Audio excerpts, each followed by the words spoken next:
अस्सलाम वालेकुम dear students. आज हम स्टार्ट करेंगे इलेक्ट्रोस्कोप रिमेनिंग टॉपिक जो कि है कि हाउ वी कैन फाइंड या how we identify the conductor and insulator.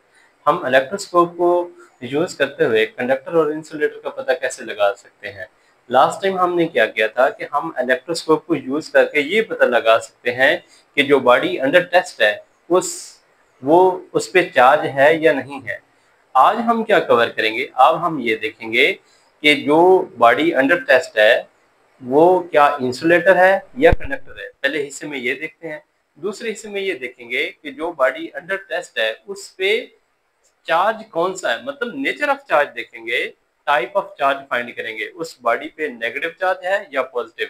ये दो हमारे आज टास्क हैं, इसको वन बाय वन कवर करते हैं। स्टार्ट करते हैं। सबसे पहले क्वेश्चन कैसे आ सकता है, how electroscope is used to identify the insulator or conductor। सबसे पहले जब भी बच्चे टाइप ऑफ चार्ज फाइंड करना है या किसी मटेरियल को आइडेंटिफाई करना है कि ये कंडक्टर है या इंसुलेटर, तो इलेक्ट्रोस्कोप को फर्स्टली क्या होना चाहिए, चार्ज होना चाहिए। मतलब वो पॉजिटिवली चार्ज भी हो सकती है, नेगेटिवली चार्ज भी हो सकती है। हमने आज इस क्वेश्चन में इस लेक्चर में उस इलेक्ट्रोस्कोप को क्या किया है, पॉजिटिवली चार्ज कर दिया है। तो स्टार्ट करते हैं कि फिर हमें पता कैसे चलेगा कि जो बॉडी हम इसके करीब लेके आ रहे हैं उसमें पॉजिटिव चार्ज है या negative.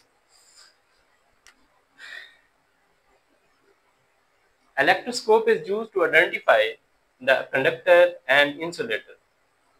Electroscope must be charge. सबसे पहले उसको चार्ज होना चाहिए, इधर पॉजिटिवली या नेगेटिवली। तो let's electroscope is positively charge. Bring the material and touch with the charge electroscope. अब हमने एक मटेरियल को इसके पास लेके आना है, जिसके पास यहाँ पे। अब जो मटेरियल इसके पास लेके आएंगे, अगर तो वो इंसुलेटर है, लेट्स सपोज ये मैं कोई कंडक्टर बॉडी ले लेता हूँ जिसमें, अब ये समझे ये मेटल है, आयरन है या स्टील है। जब इसको इसके पास लेके आऊंगा तो सावधानी ये कंडक्टर है, तो आप ये ऑब्जर्व करेंगे कि ये जो डाइवर्जेंस है ये कोलैप्स कर जाएगी। मतलब क्योंकि पॉजिटिवली चार्ज है, जब भी इलेक्ट्रोस्कोप पॉजिटिवली चार्ज होती है तो लीव्स में डाइवर्जेंस ही होती है हमेशा। गौर कर लें, सावधानी पॉजिटिवली चार्ज होगी, सेम चार्ज की वजह से डाइवर्ज कर रहे होंगे, नेगेटिवली होगी फिर भी डाइवर्ज कर रहे होंगे। ये एमसीक्यू भी आ सकता है, इसको याद रखना है। जब कंडक्टर को टच करेंगे इसके ऊपर तो क्या होगा बच्चे, ये जो लीव्स हैं ये कोलैप्स कर जाएंगे, मीन इनमें अट्रैक्शन होगी, ऐसे करीब आ जाएंगे एक दूसरे के, क्योंकि यहाँ से चार्ज मूव करके इस बॉडी के अंदर जो इलेक्ट्रॉन है उसको, क्योंकि मेटल बॉडी है, कंडक्टर है, तो उसमें ज्यादा तो इलेक्ट्रॉन ही होंगे, तो ये वाले इलेक्ट्रॉन जो है इन पॉजिटिव चार्ज को न्यूट्रलाइज करना स्टार्ट करेंगे, जिससे चार्ज की कंसंट्रेशन कम होगी। इसलिए फोर्स कम होने की वजह से ये क्या हो जाएंगे, आपस में करीब आ जाएंगे और ये कोलैप्स कर जाएंगे। तो इसलिए क्या लिखा है, bring the material and touch with the charge body. Second step है। थर्ड में क्या होगा, if leaves collapse from there divergence then body would be a good conductor. तो ये समझ आ गई इसकी। नेक्स्ट है, अगर मैं चार्ज बॉडी के पास, इलेक्ट्रोस्कोप के पास, ये इंसुलेटिंग है, ये प्लास्टिक है ना, इस ये लेके जाता हूँ, तो आप क्या ऑब्जर्व करेंगे, आप देखेंगे कि यहाँ पे कोई भी डाइवर्जेंस नहीं है। लीव्स अपनी पोजीशन को रिटेन रखते हैं, रिटेन करते हैं, जहां पे है वहीं पे रहते हैं। तो इसका मतलब है ये बॉडी इंसुलेटर होगी। तो इसको कैसे लिखेंगे फिर, if there is no change in leaves divergence then it means body is insulator.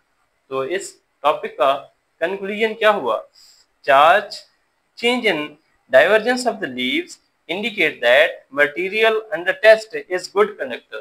अगर तो इसमें चेंज आता है, क्योंकि पहले तो डाइवर्ज कर रहे होते हैं, अगर चेंज आता है मीन कोलैप्स होंगे तो चेंज ही होगा ना, तो इसका मतलब है बॉडी पे बॉडी क्या होगी, गुड कंडक्टर होगी। अगर चेंज नहीं आता तो इंसुलेटर होगी। इसके बाद थर्ड बच्चे यूज है इसका इलेक्ट्रोस्कोप का, उससे हम नेचर ऑफ चार्ज फाइंड करते हैं। मीन चार्ज पे पॉजिटिव, जो ब्रिंगिंग बॉडी है, बॉडी अंडर टेस्ट, उस पे पॉजिटिव चार्ज है या नेगेटिव चार्ज है, हम ये भी देख सकते हैं इलेक्ट्रोस्कोप को। तो अब आप याद करें स्टार्ट में क्या हुआ था कि इलेक्ट्रोस्कोप के तीन यूजेस हमने लिखे थे। फर्स्ट क्या है, electroscope is used to detect the charge. Second, electroscope is used to find the nature of charge, जो कि अभी हमने पढ़ा है. थर्ड क्या है? Electroscope is used to identify the type of material, कि इधर वो क्या कंडक्टर है या इंसुलेटर है, जैसे कि अभी आपने देखा है. अब इसमें क्या देखेंगे? इसमें हम ये देखेंगे कि बॉडी जो आप करीब लेके आ रहे हैं इलेक्ट्रोस्कोप को, के जिसके पास वो कंडक्टर है, सॉरी उस पे पॉजिटिव चार्ज है या नेगेटिव चार्ज. तो सबसे पहले इसका क्वेश्चन कैसे लिखेंगे आप ये देखें. How electroscope is used to find the type, मतलब पॉजिटिव या negative of charge. Type of charge find करने के लिए यूज करते हैं. या हम ये भी लिख सकते हैं how electroscope is used to find the nature of charge. Nature mean positive है या नेगेटिव. क्वेश्चन की समझ आ गई. उसके बाद मैंने जैसे बताया पहले कि जब भी आपने नेचर ऑफ चार्ज फाइंड करनी है या इस कंडक्टर या इंसुलेटर को आइडेंटिफाई करना है, तो सबसे पहले इलेक्ट्रोस्कोप को चार्ज होना चाहिए. बच्चे इन दो टॉपिक्स में अगर ये आप नहीं लिखते कि वो पहले इलेक्ट्रोस्कोप चार्ज है या नहीं है, या अगर लिख देते कि इलेक्ट्रोस्कोप चार्ज नहीं है, न्यूट्रल है, तो सारा क्वेश्चन गलत हो जाएगा, क्योंकि वो प्रोसीजर ही गलत हो जाएगा. तो स्टार्ट करते हैं. इसलिए first of all electroscope should be charge. कैसी चार्ज होनी चाहिए? पॉजिटिवली या नेगेटिवली. लेट्स सपोज हमने क्या किया है, let electroscope is positively charge. ये मैंने पॉजिटिवली चार्ज कर दिया. आप ये देख रहे होंगे कि इस फिगर को मैं मैनी टाइम यूज कर रहा हूँ. तो यही बच्चे ट्रिक है आपके पास भी कि आप एक टॉपिक तैयार करें, उसमें थोड़ा सा कंपैरेटिवली उसको एनालिसिस करें और आप थोड़ा सा चेंज करके वो सारा टॉपिक याद कर सकते हैं. तो अब स्टार्ट करते हैं इसको. पॉजिटिवली और नेगेटिवली चार्ज. तो मैंने क्या आगे फिर बता दिया कि मैंने पॉजिटिवली चार्ज किया है इलेक्ट्रोस्कोप को, जैसे कि फिगर में बता दिया. नेक्स्ट अब क्या करना है? सावधान, एक प्रोसीजर होता है चीज का, तो उसी को ही फॉलो करना होता है. मैं अब ये कहूंगा कि अब हमें कोई बॉडी इसके पास लेके आनी चाहिए जिस पे ये पता करना है कि इस पे नेगेटिव चार्ज है या पॉजिटिव चार्ज है. तो क्या लिखेंगे? Let bringing body has positive charge. अगर जो भी बॉडी लेके आए हैं उस पे चार्ज तो होगा ना, तो कोई एक चार्ज होगा, मतलब या तो पॉजिटिव चार्ज है या नेगेटिव चार्ज है, ऐसे है ना. तो हम ये देखेंगे लेट जो बॉडी करीब लेके आए हैं उस पे पॉजिटिव चार्ज है या नेगेटिव चार्ज है. तो यहाँ पे देखें क्या लिखा है. लेट ब्रिंगिंग बॉडी, जो लेके आए हैं body, has positive charge. Let suppose मैं रेड को, क्योंकि वायर्स दो तरह की यूज की जाती हैं अमूमन, एक रेड होती है और एक ब्लैक. रेड हम टर्मिनल कहते हैं पॉजिटिव होता है और ब्लैक टर्मिनल हम कहते हैं नेगेटिव होता है. तो मैं रेड लेके आता हूँ. लेट ये ऐसी बॉडी जिसपे पॉजिटिव चार्ज है, ऐसे समझ लें.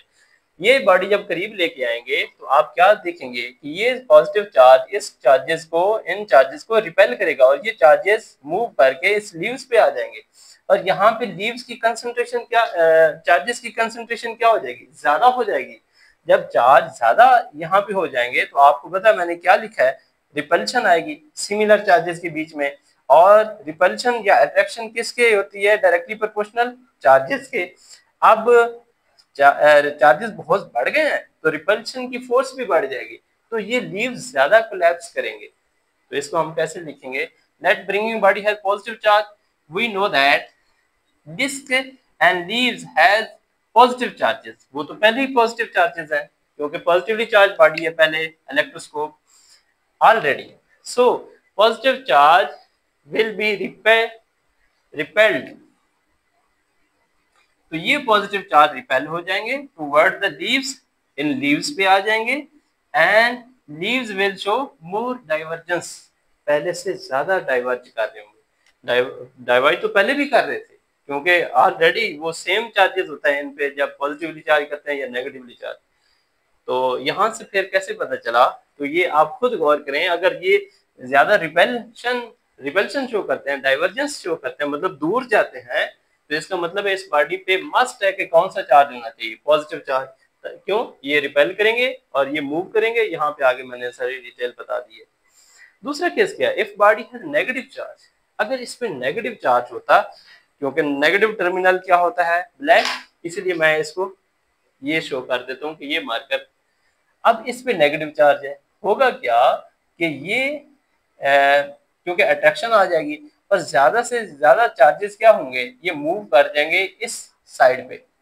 जब इधर मूव करेंगे तो यहाँ पे कंसंट्रेशन ऑफ चार्ज क्या हो जाएगी? बहुत कम हो जाएगी.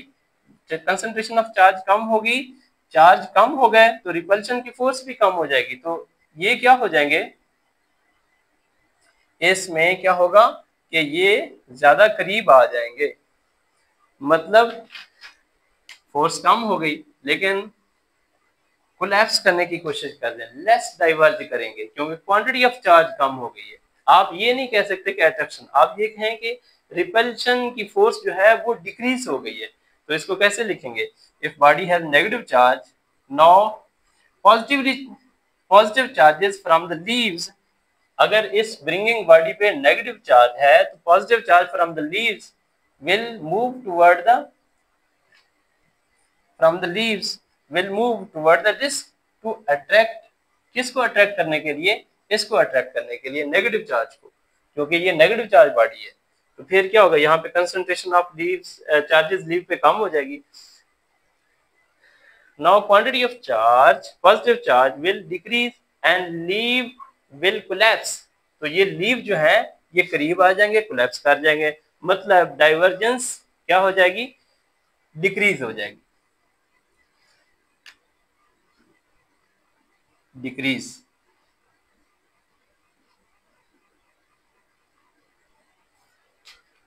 तो इस सारे सिनेरियो से हमने क्या सीखा है, हमने ये सीखा है कि जब भी टाइप ऑफ चार्ज फाइंड करना है तो इस डिस्क के लीव्स में या तो ये कोलैप्स करेंगे या क्या करेंगे, मोर डाइवर्ज करेंगे। ये डिपेंड किस पे करता है कि फर्स्टली बॉडी पे चार्ज कौन सा है, पॉजिटिवली ही चार्ज है या नेगेटिवली चार्ज है। तो मैंने क्या लिखा है, conclusion to find the nature of charge, positive या नेगेटिव, इसको फाइंड करना है। Leaves will show the less or more divergence. इन दोनों केसेस में आपने क्या सीखा है, अगर तो पॉजिटिव चार्ज है या नेगेटिव चार्ज है, दोनों केसेस में दो तरह की चीजें ऑब्जर्वेशन में आएंगी, या तो लीव्स डाइवर्ज करेंगे या लेस डाइवर्ज करेंगे। तो यहाँ से हम आइडेंटिफाई कर सकते हैं कि ब्रिंगिंग बॉडी पे पॉजिटिव चार्ज है या नेगेटिव चार्ज है। तो बच्चे आज हमारा ये इलेक्ट्रोस्कोप का टॉपिक कंप्लीट हुआ। इसमें हमने इलेक्ट्रोस्कोप को सीखा, फिर उसकी कंस्ट्रक्शन, फिर उसके यूजेस 3 तरह के थे जो कि आज कंप्लीट हो गए। इसके बाद नेक्स्ट हम सीखेंगे कि इलेक्ट्रोस्कोप को पॉजिटिवली या नेगेटिवली चार्ज कैसे किया जाता है। अल्लाह हाफिज।